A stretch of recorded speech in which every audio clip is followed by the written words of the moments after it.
To review our course objectives, we aimed at the beginning of this course, first of all, to know the development in the concepts of revelation and faith, as well as in the major methods of theologizing. These are objectives, by the way, that have been formulated by previous professors. And this is the first time I'm teaching this course here at SVST. I've taught the course before in other places. Okay. The second objective was to acquire basic skills for doing theology from a post-colonial liberation perspective or liberative perspective. Okay, so the angle that we have opted for in doing theology is basically post-colonial liberation perspective.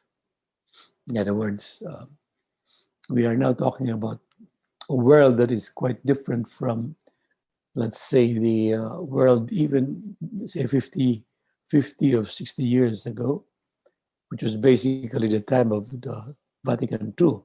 Still, colonialism was a very strong force at that time, not only in politics, but also in theology. A third objective was to appreciate the option for those in the margins as hermeneutical key for doing theology. So if we are going to do theology here at SVST, the principal hermeneutical key that we would be using is precisely the experience of those who are in the margins of society. It's an option that we have taken precisely because that is a direction that we would like to take our theology here at SVST. In other schools, in other universities, they have other options. They probably would, some seminaries would probably opt for theology from mainstream Catholic theology. But here we would like to, again, take up the liberative perspective in our course, in our doing theology. And our course program is precisely patterned after the objectives. The first part, which was theology in general and its history. Chapter 1 was introducing theology, and then we went immediately into history of theology, and then a brief description of the sources, the types, and the tasks of theology, just to put ourselves in the proper context, the theological context. In part 2, we talk about foundational theology. Basically here... Good morning, Father. Good morning. Here we are talking about method. I know so. What's the problem with you? You were talking about the question of method. And then we talked about the two poles of theology, human faith experience and the Judaeo-Christian tradition. And then in chapter 7, we spoke about how the community participates in the role of doing theology. Okay. Part 3 was supposed to be systematic theology. Yes, but we went through it very quickly, only in one session. I talked about types of systematic theology, or what makes systematic theology actually different from fundamental theology. We weren't able to speak about overviews and issues and concerns at great length because we did not have much time. But we don't have to worry about it because in your succeeding courses in theology, you would be talking about those specific courses, and you will have more time because precisely those are the issues and the themes in theology that are taken up one by one in these courses. And here is our synthesis and conclusion. All right. So the question was, how do we do theology? How does one do theology? The usual, ordinary, traditional way of doing theology, basically, Well, you read a theology book, or you reflect on the teachings of the church magisterium. Okay. Who is going to help you do that? Well, if you could, if you read a good book, one recommended by some professors of yours, then you probably will be able to have a good theology or good theological background. But normally, we go to the basic sources for doing theology, either textbooks written by theologians or the Catechism of the Catholic Church, although I warn you already that the Catechism of the Catholic Church doesn't talk about different theologies, but more talking about the teachings of the church and how they are explained, how these things are generally explained. Generally explained. The Catechism of the Catholic Church is basically intended for those who are just coming into the Catholic Church and they would like to learn what the church teaches. So there's kind of elaboration. Many of the citations in the Catechism of the Catholic Church are taken either from the scriptures or from some documents of the church or from some works of theologians or experts. But of course, we always refer back to the Bible and the commentaries on the Bible as a basic source of doing theology. Okay. But we have also said that the traditional method that we have actually inherited from the past, especially from the 19th to the mid 20th century, was what we would call the apologetical method, which is basically a method that was meant to be a defensive kind of a theology. In other words, explaining what the doctrines of the church would be in relation to the objections that have been posed by those who are against the church or who think differently from the way the church thinks.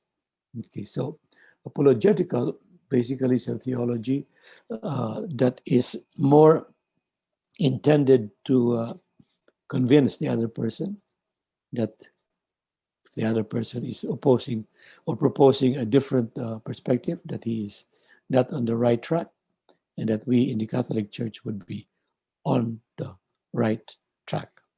Okay, so, but then we try to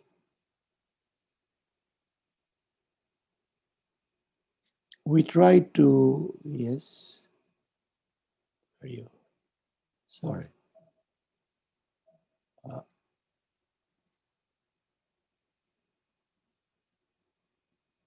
okay,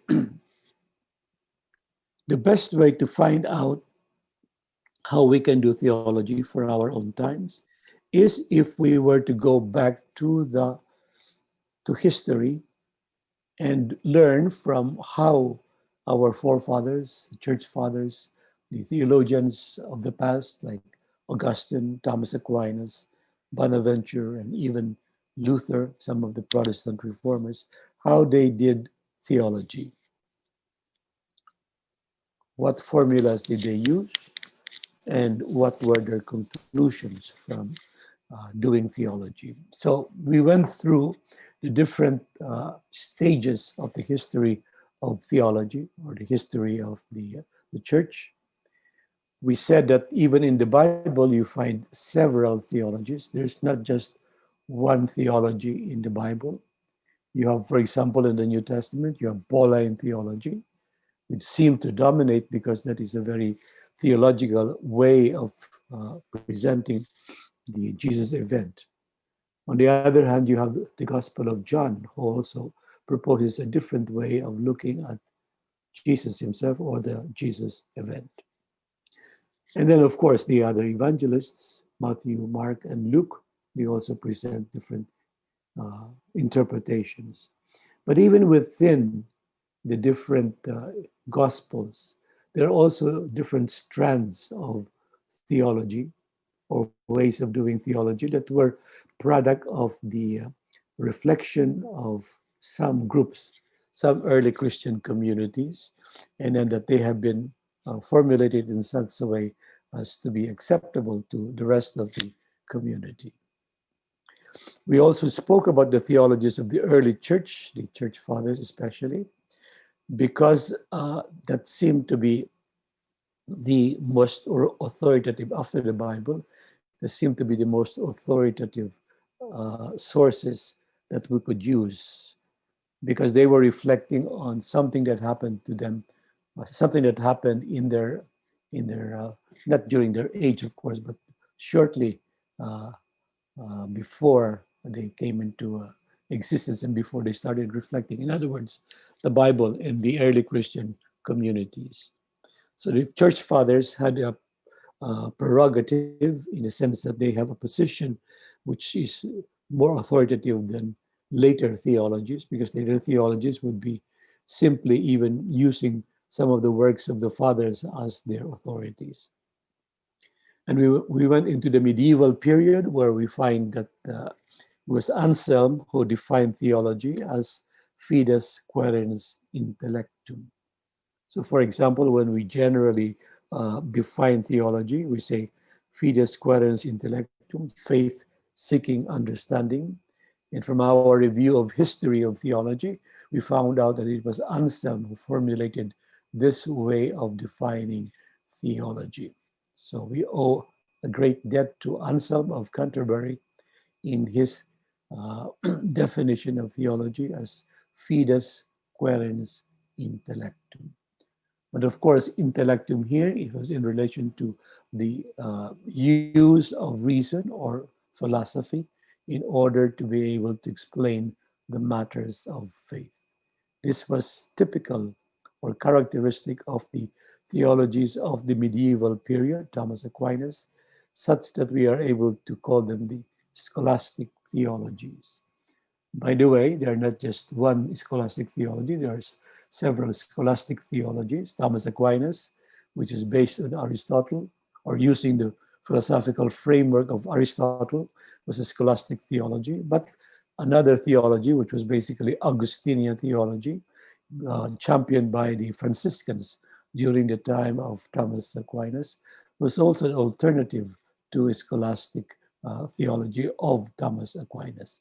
So even the Augustinian-based theology of the Franciscan school, was also to be considered as a scholastic theology. And then 500 years later, or 400 years later, we have the theologies of the reformers who went back to the use of the Bible as the principal source and did not take into consideration the writings of the scholastics because they used other perspectives. Besides, at that time, there was also a time when they were moving out of the scholastic framework, especially the philosophical framework, the scholastic philosophical framework, and they're going into the more modern, the more enlightenment perspective, or the more, what is this, rational perspective. So the reformers spoke about theologies from a very different perspective. But then the Council of Trent maintained the scholastic theology of Thomas Aquinas. And in fact, in response to the reformers, the Council of Trent had insisted that if there's going to be good theology, what they would call orthodox theology, there has to be theology from the medieval period, especially from Thomas Aquinas. But among the developments of the theologies after the Council of Trent was what we would call manual theology. Not manual hinete, but manual theology. Manual meaning you have a book and you read theology from that book. And basically, that book is like a systematic theology, but it will talk about, it is divided into different treatises. So the treatise on God, the treatise on Christ, the treatise on salvation, the treatise on revelation, the treatise on what is this, the Blessed Virgin Mary, the treatise on grace, on morality, etc., etc. All of them are found in one manual, and the manual is normally written by a theologian, either Robert Bellarmine, or some of the other theologians that came after the Council of Trent. And this is the origin of what we call the apologetic theology. And I already explained to you what apologetic theology basically was. It was a defensive or in defense of the Catholic teaching. Now, this was how neo-scholasticism became the dominant kind of theology in the late 1900s, not 1800s, I mean, in the late 19th century. Neo-scholasticism was the favored uh, way of doing theology by the church, by the official church. But then, after the First Vatican Council, there was this movement already that was trying to revise the way of doing theologies, especially as a reaction to neo-scholasticism. First, it was labeled by the official church as anti-modernism or modernism, so that therefore their theology was basically anti-modernism. The theology of Vatican I was anti-modernism. But the modernist type of theology was a kind of theology that would go beyond the scholastic theology, would even make use of other philosophical frameworks uh, in doing theology, not just Aristotle or Plato, but even other philosophers, and especially the modern contemporary philosophers of the modern period, Kant, Hegel, or René Descartes, etc. Now, there was also the movement of what is called New Theology, Nouvelle Theologie, which was basically more using more patristic sources. Nouvelle Theology was very much influenced in a way by the Protestant desire to go back to the Bible. Yes, so they went back to the Bible, but they also went back to the fathers of the church, because up until this time, the works of the fathers of the church were not as much known. It was not proliferated as much. But it was in this movement called Nouvelle Theologie, that new theology, that the fathers of the church took on a prominent position in terms of theology. But also, new theology was now open to other ways of doing theology. Okay, not just the apologetical, not just the neo-scholastic, but also other ways of doing theology. And of course, when we come into the Second Vatican Council, we have the theologies that are really that are contained in the 16 documents of the Second Vatican Council, and they basically uh, present a kind of theology that is an open theology, open to many different disciplines, in fact, not just philosophy, but even sociology, anthropology, psychology, etc. These are all very important tools in order to do theology. And that is why in the contemporary period, we have a proliferation of different theologies dictated basically by the different perspectives, especially cultural perspectives that are now in existence here in our own world. So we speak about contemporary theologies in terms of postmodern, the post-colonial, and contextual theologies. Postmodern, of course, this already a reaction to the modern theology that was prevalent in the 400 years after the Council of Trent. In post-colonial, of course, is a period after the colonialism. This is almost up to the 1960s, the 1950s. And contextual, of course, now that we know that there are different contexts, now every context will probably have to do its own theology. All right, what have we learned from this historical voyage in terms of doing theology? First, that there have been numerous and varied ways of doing theology. So we cannot just say that the church has always maintained one theology. No, that is not right. We have many different theologies. And in fact, as many as there are good theologians. Augustine is different from Thomas Aquinas, And Augustine is different from the, let's say, the Cappadocian fathers or even the earlier church fathers. And of course, in the contemporary period now, many of the theologies that uh, we have undertaken or we have presented, like liberation theology or feminist theology, these are already different ways of doing theology in our own context or contexts. Now, there was always also a free interplay between diverging interpretations. So the diverging interpretations were not something that theologians, what do you call it, shun away from. No, they were in fact involved in doing making a theology dialogue with the other kinds of theology. So there was an interplay, trying to see where are the mistakes or shortcomings or how we can be complementing one another. But the reference point in all of these ways of doing theology was always the Bible on the one hand, but also the long ongoing tradition. We have an ongoing tradition for 2,000 years now, and we have been doing theology. So, in a way, there is a kind of a thread that runs through these traditions because this is the thread that unites all of these different traditions based on the Bible, but a continuing authentic reflection on how we are going to present our church teaching to a world that is different from one age to another. So there were many theologians who were reacting to prevailing issues, concerns, and ways of thinking. If we are going to analyze why there are numerous and varied ways of doing theology, it is because there are different contexts and there are different issues. Every period or every age perhaps will have its own issues, will have its own concerns, and of course will have its own ways of thinking, worldview, perspectives. These are the different things.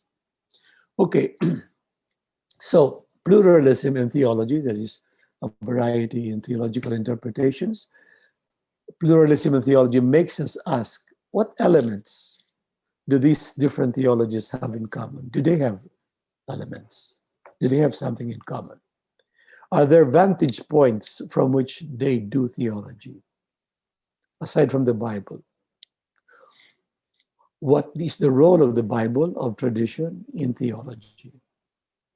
Is there a common method in doing theology? How do you do theology?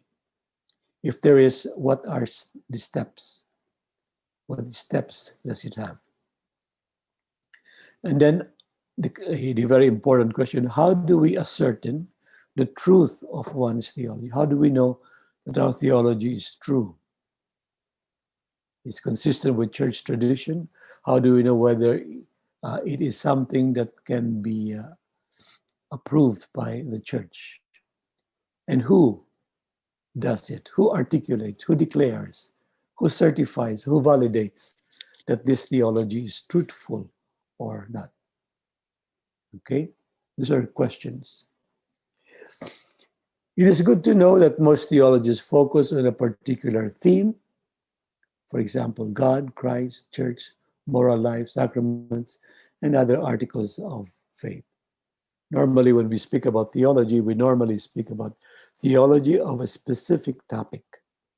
I want to know about the theology of the church. I want to know about the theology of mission. I want to know about the theology of ecumenism. I want to know the theology of interreligious dialogue. I want to know the theology of Christ, Christology. I want to know the theology of God, Trinitarian theology. I want to know the theology of moral life. How do I behave? The virtues. How about the commandments, the observance of the commandments? I also would like to know about the theology of the Eucharist or the other sacraments. So these are different types of theology or different themes in theology. Okay. And more, as I said, more properly, these different themes are taken up in what we would call systematic theology. Okay. And that's why systematic theology is spread out into the different courses. Whereas fundamental theology is talking about what is the foundational theology that we need to have. What is the foundation or the background that should be learned before we undertake all of these specific themes of God, Christ, church, moral life, sacraments, etc. So we will leave, again, as I said, we will leave up to the systematic treatises to take up all these different theologies. What we need to find out is if there is or there are foundational elements or methods that could be employed as one does theology or that one reflects rationally on these themes.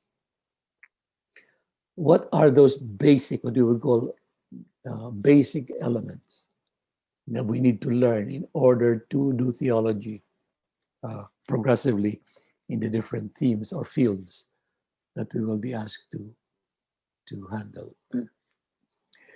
So here we're talking about foundational theology. What are the basic things? In all of those theologies, God, Christ, Mary, sacraments, moral life, etc., there seem to be two things that are at work, what we call two poles of theology. On the one hand, you have the human experience, but on the other hand, you have what we would call the Judeo-Christian tradition.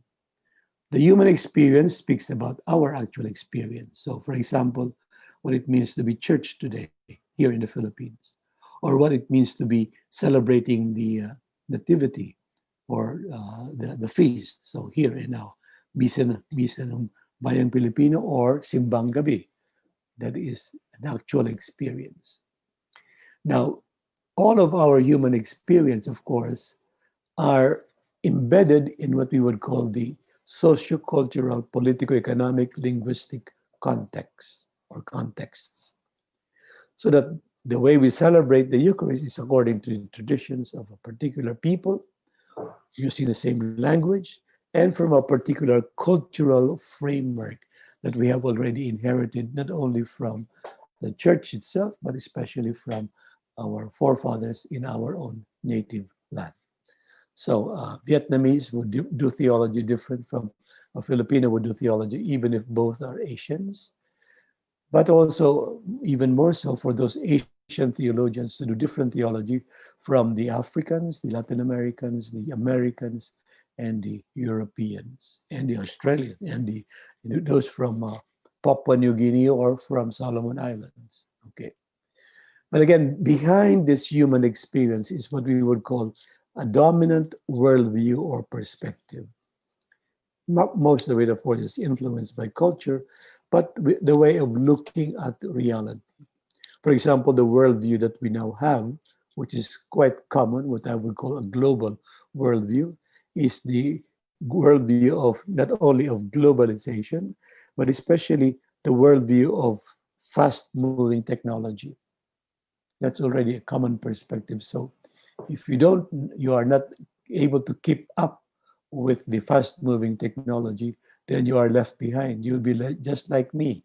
I will be left behind in the in theology because I cannot cope up with the millennials, and they are moving so very quickly. I'm trying to catch up, but I am already old, so I'm doing it slowly. Then, of course, we need to understand that behind a particular experience, there is that longing for what is the objective, what is the purpose, what is the ultimate aim, what is it that we're really aspiring to move towards, etc. So, in a sense, this is something that's very alive. It is now, it's happening now. But we need to make that dialogue with what we have as our Judeo-Christian tradition. And this tradition is not just something that is already past, completely past, but as something that we have inherited from the past, yes, but in somehow we are the ones who are trying to update it, upgrade it according to our own times.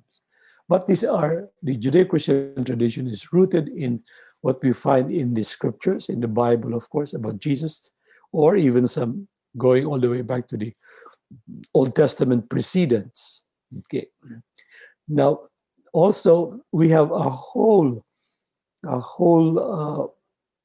variety of theological interpretations by the official church, by the fathers of the church, by philosophers of the Middle Ages, by respective and respected theologians or authorities. In other words, these have now become part of what we would call the mainstream theology.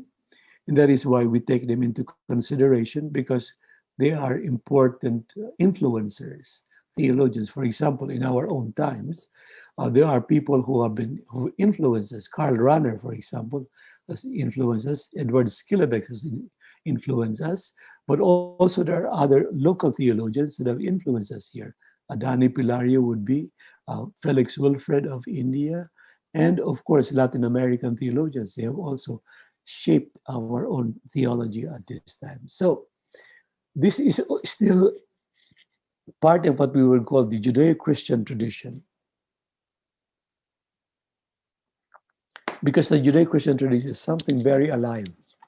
It's grounded on the past, but it is something that needs to be updated continually, because that's the only way we can make sense, or we can find meaning in what we are doing when we do theology today.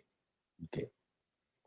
But going a little bit deeper on our idea of human experience, we have already also analyzed the dynamics or the process that interpretation and experience would go through.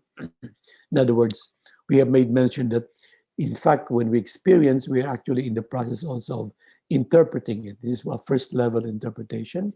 It's all experience comes also with interpretation.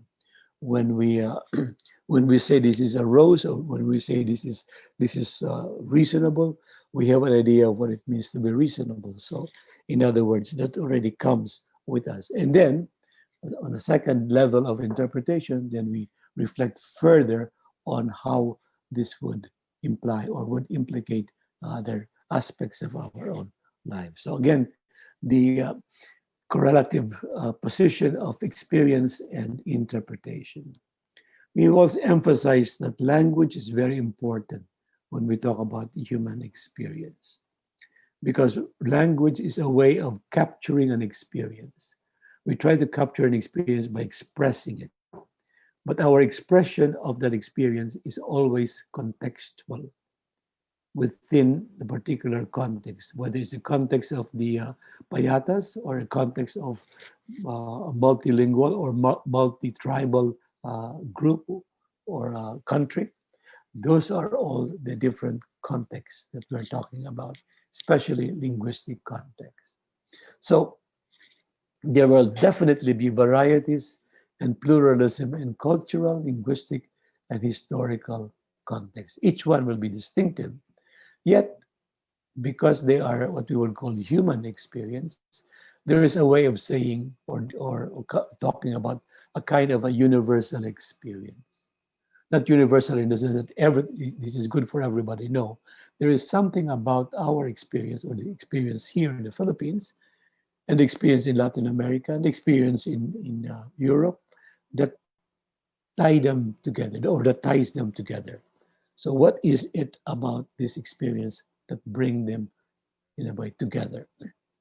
Okay, here in the way of doing theology, on the level of human experience, we have already said that we have made an option to look at human experience, especially the experience of those in the margins of society, in the context of post-colonialism. In other words, after we have been colonized here in the Philippines, we have been colonized by the Spanish, by the Americans, by the Japanese, maybe even before that by other countries.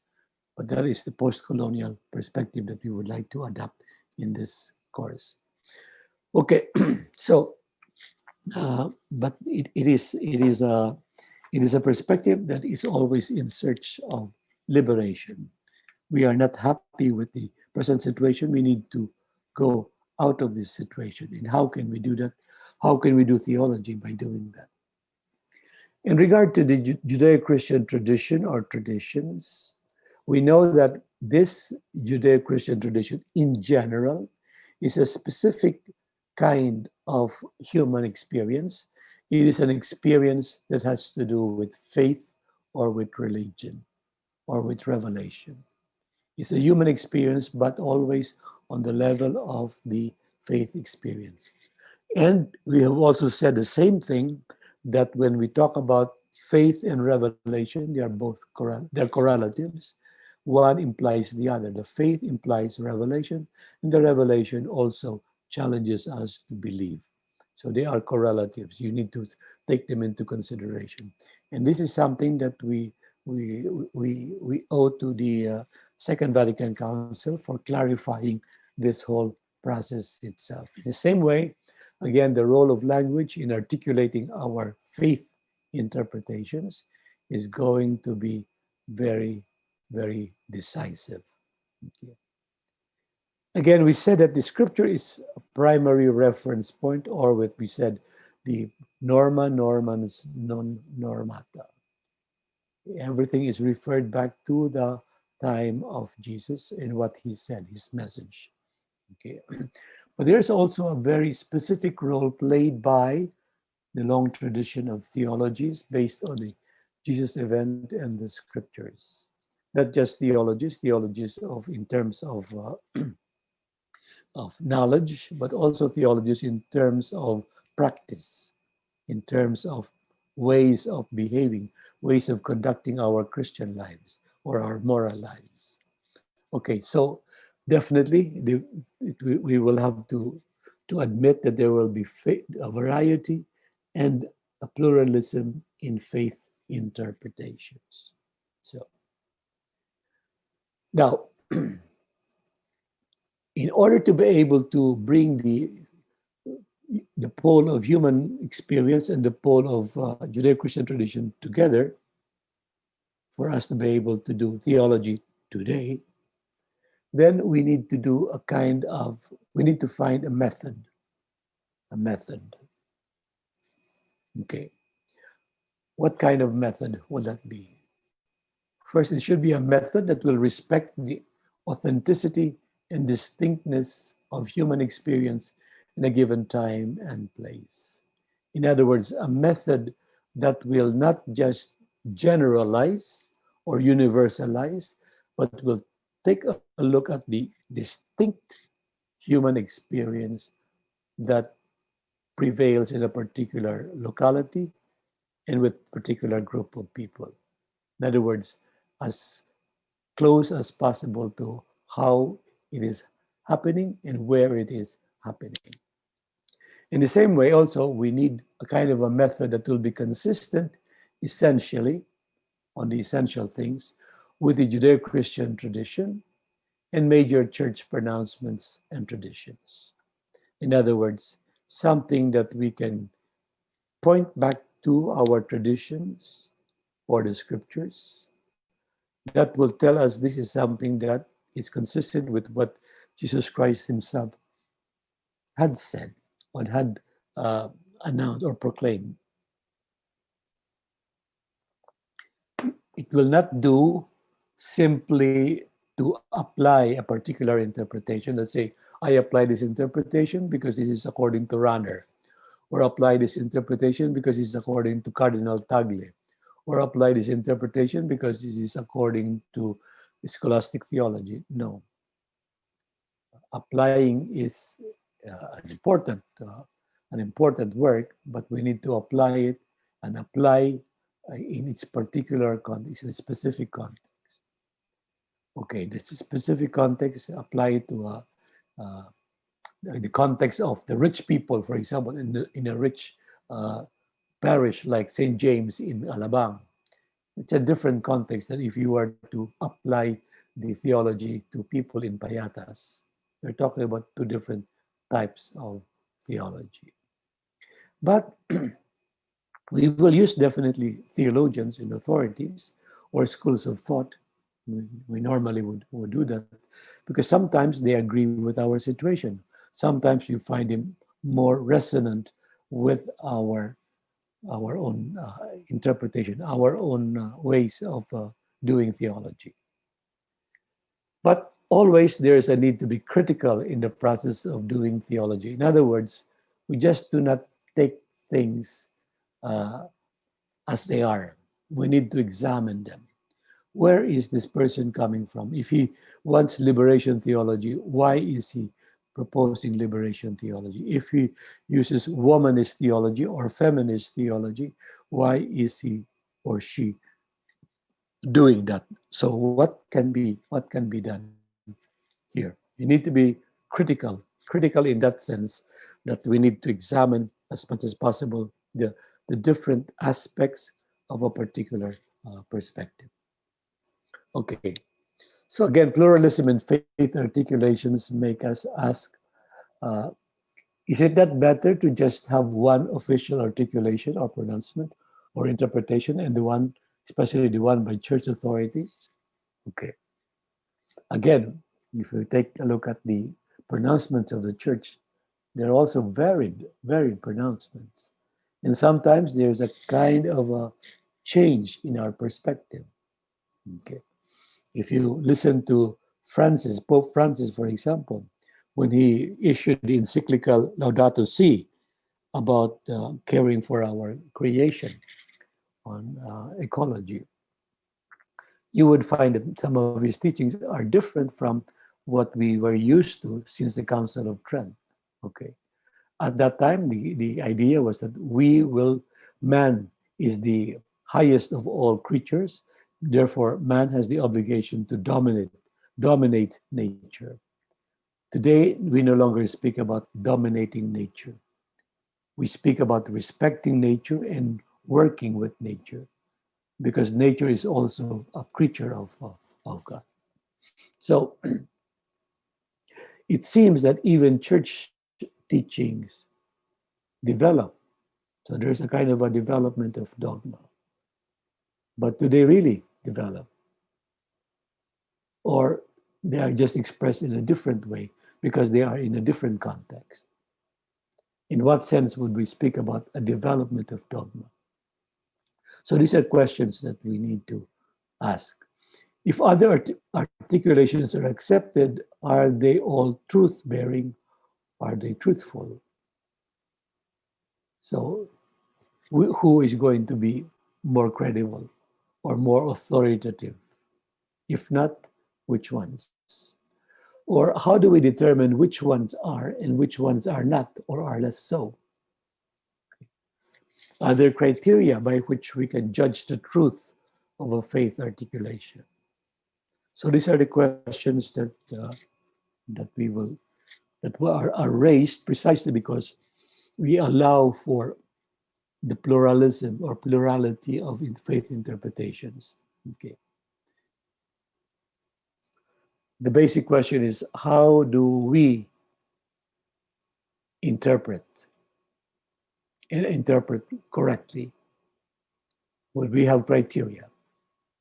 Towards the end of our course, we spoke about three criteria.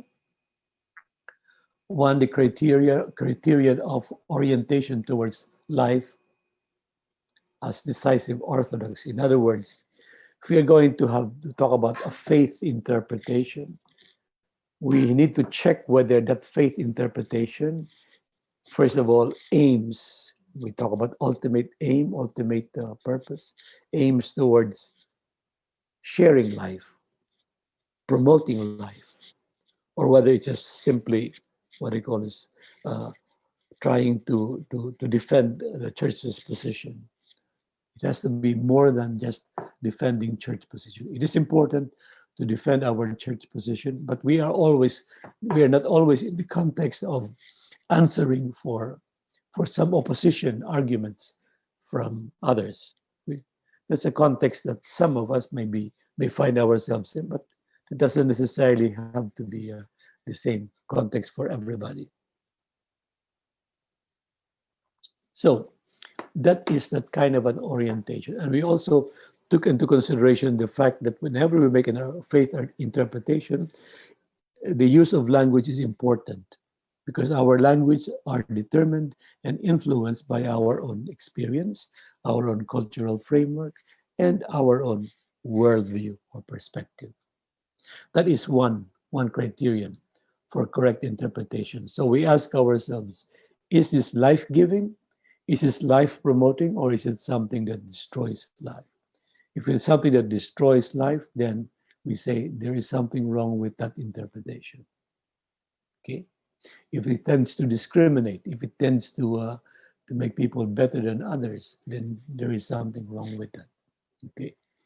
A second criterion is the criterion of orthopraxis. In other words, no matter how many reflections we make, we need always to validate our reflections with the way we live, with how the Christian community lives, with how people conduct themselves in their interpersonal relationships or in their relationship with other people, maybe outside of the church. We need to ask ourselves, are all our ideas being, supported by our own practice? So when we believe, for example, as far as ecumenism is concerned, so we're very, very much promoting ecumenism because this is something that we are all called to. Okay, that's a positive. It tries to build something, build a church. But ecumenism needs to be proven in practice. When we come face to face or when we form dialogue sessions with people of other faiths, especially people of other Christian denominations, then that is practice. And in our own interaction with them, we're able to fine tune our idea of ecumenism because it is now based on something that is experienced by people. It's not based on the just haka-haka or kuro-kuro of some experts. No, this is something that is lived by people. So ecumenism here means that it is being lived by the two sides of the parties. And the third, of course, is that if it is going to be a good doctrine, orthodoxy, a good practice, if it is properly consistent with the traditions of the church, then it should be accepted by the whole Christian community. It's the whole Christian community that accepts it, not just any one person, but it's the whole Christian community. So acceptance by the whole Christian community is important because it is also one way of saying what you have found reliable or credible, I also have found reliable or credible. So if we happen to find this same thing, credible and reliable, this must be something that is consistent with what we have received from Jesus. So this must be a believable, a credible article of faith. So the church is the one that interprets, okay? But the church is guided always by the Spirit. So all the members participate in the actions of the church, including faith interpretation. It's not just left to the experts, not just left to the theologians, or not just left to the leaders in the church, bishops, popes, etc. But it has to be uh, done by the whole Christian community. In other words, there has to be a lot of consultation being done. And before we can make any official pronouncement about the particular doctrine of our faith, we need to examine and exhaust maybe the survey process to make sure that people really believe what they say. In other words, so that our belief, our faith interpretation, or faith articulation is grounded on something that is deeply embedded in church tradition as well as in the Bible. So the faith interpretation has to be in the level of understanding as well as practical life. No faith interpretation made by the church will always be lacking in one of these. Otherwise, it's not complete. But we also need to recognize that theologians are able to provide some expertise. But even among theologians, they vary. They have different positions. These different positions are not necessarily antagonistic of each other, but they're mutually helping, assisting one another. But in order to be able to come up with a good faith interpretation, we need, of course, the guidance of the leaders in the church, what people call the church magisterium. But the church magisterium, again, basically has three roles. First, to promote open dialogue among church members engaged in the theological process. So, for example, when there's an issue that needs to be discussed, for example, women being allowed to be ordained priests, the magisterium should promote open dialogue, open it up, talk about this, discuss it among yourselves, have workshops, have some study sessions, etc. Let's open up the discussion. Of course, now people have not opened up the discussion because they said it's not the right time. But it should. It should open up that because that's the only way to find out whether it is something that is really, truly our, what do you call this, something that the whole church would adopt or not. And then, secondly, the church magisterium has to coordinate theological efforts.